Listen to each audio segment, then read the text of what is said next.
ok ak bés déjà comeback la def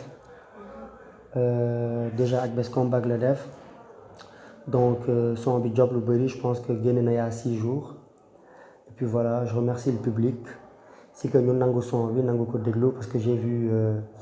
200 000 vues en 5 jours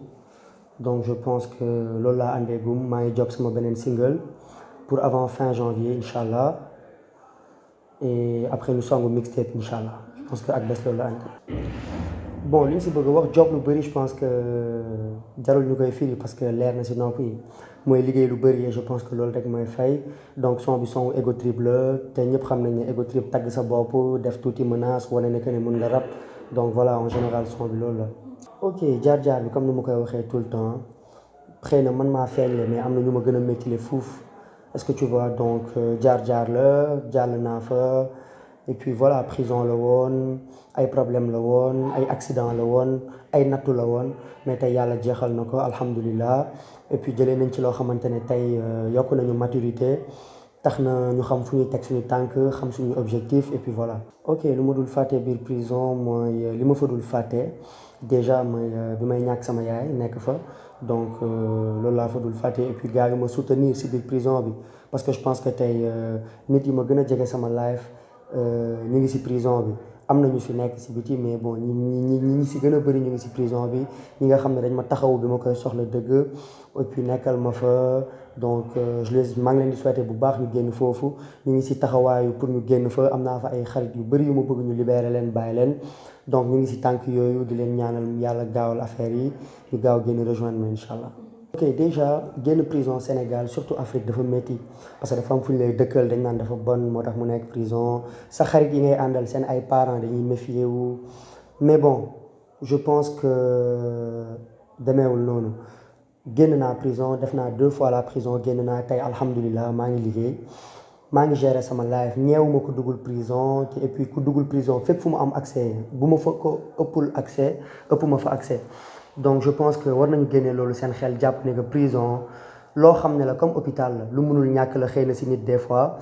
mun nga génn léegi taal sa oto mbëkk nit dem prison mun nga génn xeex ak nit dem prison mun nga tamit def lu bon en étant jeune dem fa mais juste que li ci am solo mooy boo fa génnee nga xam sa bopp jëlee fa ay leçons pour xam fooy teg sa tànk et je pense que exemple jarul may jël exemple ci keneen maa ngi nii gëm naa ne lépp lu may def heure bi lu ma moomulul sama bopp wala lu ma defalul sama bopp soxlawu ma ko ci nit te loolu tey prison moo ma ko jàngal en fait prison moo ma jàngal jub prison moo ma jàngal gëm sama bopp moo ma jàngal tey ma am fitu ñëw def sama comeback parce que gëm naa ne que ne daf ma changé def ci man loo xamante ne képp ku fa génn yaakaar naa ne loolu la war a mën a def ci yow lu positif. ok déjà am naa contentement ci game bi léegi nu mu demee parce que am na évolution te loolu la ñuy ñaan son yaa ngi gën a high tu vois am gis naa ay label yu nekkul woon Sénégal yu commencé ñëw di signer ay rappeurs franchement pour ñun ñi bokk ci ça fait énormément plaisir et puis gis naa ay couleurs ci ay album yu génn yàggul dara album bu génn gis naa ci ay couleurs gars yi franchement technique bi mu ngi fi léegi parce que tamit rap basé wul rek ci benn affaire gis naa gars yi léegi di mélodie di wëy di changer affaire yi tu vois di viser beneen façon public et ça fait plaisir parce que ci niveau boobu laa bëgg a toll ci niveau boobu laa toll man te ci laa bëgg a football donc ça fait énormément plaisir di gis booy di feesal ay booy ndaw di feesal saal yi di def ay guichet fermé clash bi neex na tu vois ça fait plaisir. oui pourquoi pas képp ku nekk ci suñu yoon ñu war a def ak yow featuring dinañ ko def ak yow dans les normes donc muy Dip muy keneen ak keneen. bon pour dire vrai awma relation ak artistes yi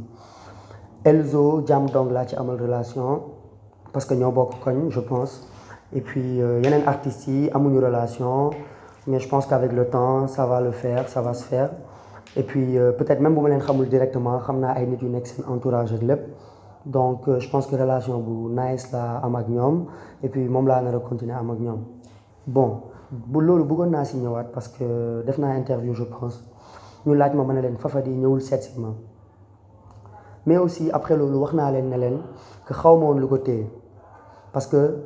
il paraît que si ay problème la nekkoon mu ngi woon ci ay business am mu ngi woon ci ay problème yu métti moom ak waa famille wam donc voilà du ma ko si juger et puis voilà dégg naa gars yi ñu woo na ma téléphone ne ma gars yi ñu ngi koy envoyé ay message di ko saaga si comptam franchement du woon pour loolu dëgg laa wax quoi mooy que ñëwu fa mais li ko téye xamuma ko ok donc maa ngi ñaan gars yi public bi ñu bàyyi ko xam ne peut-être si ay problème la nekkoon et puis voilà jaru ko Fafadi sama mag la